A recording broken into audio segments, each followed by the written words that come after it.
Hai, shalom semuanya. Saya mengucapkan terima kasih untuk kesempatan yang diberikan kepada Ibu Sari selaku guru mata pelajaran sejarah. Dalam video kali ini saya Ayunike Patricia Umbudundu dari kelas 11 IPA 4 SMA Kristen Mercusuar Kupang akan menjelaskan mengenai materi sejarah di bab yang keempat kelas 11, yaitu Sumpah Pemuda dan Peneguhan Jiwa Kebangsaan. Oke, langsung saja, selamat menyaksikan. Nah teman-teman, dalam sebuah peristiwa, cerita, ataupun sejarah, pasti adanya sebuah latar belakang yang mendorong agar peristiwa tersebut terjadi. Begitupun dengan Sumpah Pemuda. Sebelum adanya Sumpah Pemuda, ada 3 latar belakang yang saya akan jelaskan dalam video ini. Yang pertama, langsung saja, latar belakangnya adalah politik etis dan perbaikan pendidikan Bumiputra. Nah, politik etis ini yang menjadi pusat perkembangan yang sangat besar bagi 3 bidang besar saat itu, pada masa kolonial itu. Yang pertama pada bidang edukasi.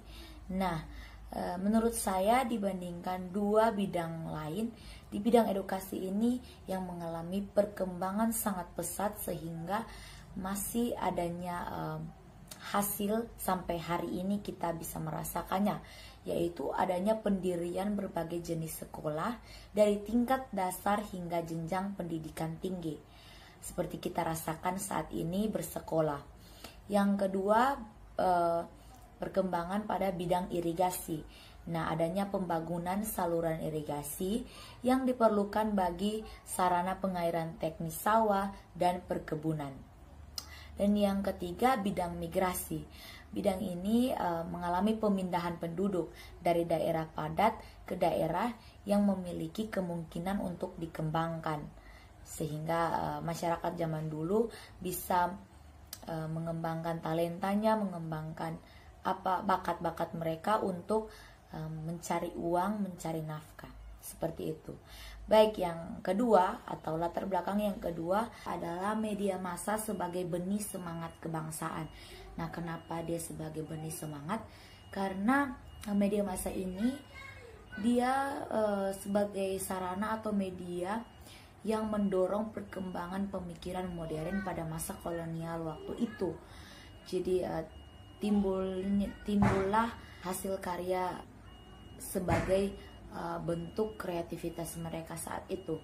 Nah, yang pertama ada surat kabar bahasa Belanda. Ini salah satu media massa yang muncul saat itu, dan contoh-contohnya nanti akan ada di tampilan ini. Terus yang kedua ada surat kabar bahasa Jawa dan Melayu, contohnya juga ada nanti di sini. Dan yang terakhir, latar belakang yang terakhir, ada Tonggak Kebangkitan Nasional. Nah, Tonggak Kebangkitan Nasional ini ada organisasi pada masa pergerakan nasional tersebut. Ada beberapa organisasi. Organisasi yang pertama namanya organisasi awal, ada Budi Utomo, Sarekat Islam, dan sebagainya. Organisasi yang kedua itu pendidikan. Ada contohnya Taman Siswa Kayu Tanam. Yang ketiga organisasi keagamaan, contohnya Muhammadiyah dan Nahdlatul Ulama dan sebagainya. Yang berikut organisasi perempuan. Itu contohnya Putri Mardika Kartini Force. Dan yang terakhir ada organisasi radikal. Itu contohnya Perhimpunan Indonesia, Partai Nasional Indonesia, dan sebagainya. Ya teman-teman, tadi saya sudah selesai menjelaskan latar belakang dari Sumpah Pemuda. Selanjutnya ada makna penting yang terkandung dalam Sumpah Pemuda. Itu yang pertama, penguat semangat perjuangan kemerdekaan. Kita mengingat pejuang-pejuang kita. Yang kedua, pengukus semangat kebangsaan. Yang ketiga, pendorong pertumbuhan bahasa Indonesia. Nah, berikutnya nilai-nilai yang terkandung dalam Sumpah Pemuda.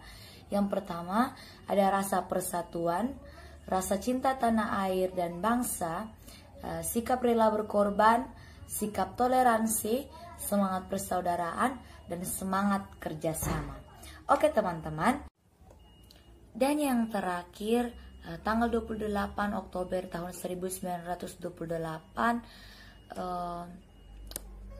muncullah isi dari Sumpah Pemuda yang saya akan hafalkan bagi kita semua. Sumpah Pemuda. 1. Kami putra dan putri Indonesia mengaku bertumpah darah yang satu tanah air Indonesia. 2. Kami putra dan putri Indonesia mengaku berbangsa yang satu, bangsa Indonesia.